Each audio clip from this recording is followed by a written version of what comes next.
Le président sud-africain Cyril Ramaphosa connaîtra son sort la semaine prochaine après avoir affronté Jacob Zuma au tribunal.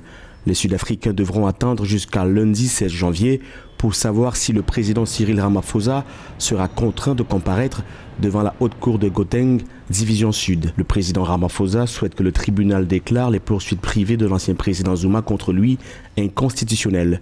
L'ex-chef d'État l'accuse d'être complice d'une affaire de violation du secret judiciaire liée à une autre affaire, dite l'affaire Thales, dans laquelle Jacob Zuma est accusé de corruption.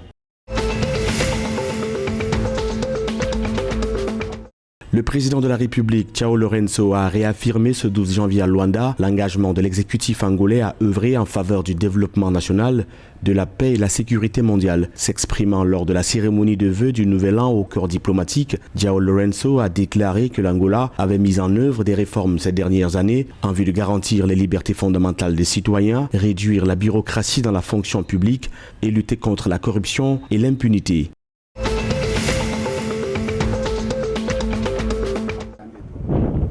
Alors que les sécheresses persistantes frappent les barrages hydroélectriques d'Afrique australe, le Zimbabwe est confronté à des pénuries d'électricité croissantes. Pour atténuer le problème, la connexion des particuliers et des entreprises qui ont installé des panneaux solaires privés au réseau national est mise à contribution pour réduire le déficit. Le système de facturation nette du Zimbabwe, lancé en 2020, permet aux personnes qui produisent de l'énergie renouvelable privée de transférer leur production excédentaire vers le réseau national en échange de crédits d'électricité qu'elles peuvent utiliser lorsqu'elles ne disposent pas d'un approvisionnement suffisant en énergie renouvelable.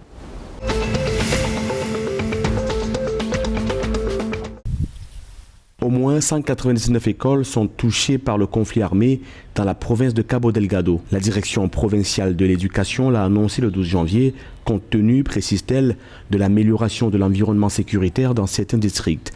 Au total, 229 écoles sur 390 dans ces districts ont été fermées en raison d'attaques de groupes armés. Environ 1870 élèves de 5 districts de la province de Cabo Delgado pourraient passer un examen spécial entre le 19 et le 20 janvier, après que leur évaluation a été interrompue en 2022 en raison d'attaques armées. Parmi les 4 arbitres africaines qui vont officier lors de la Coupe du Monde féminine 2023, l'on compte la sud-africaine Akona Zenit Makalima. Cette dernière fait partie des 33 arbitres de champ désignés le 9 janvier pour diriger les matchs de la compétition. 5 femmes de pays africains font partie des arbitres assistantes, dont la Zambienne Diana Chikotesa.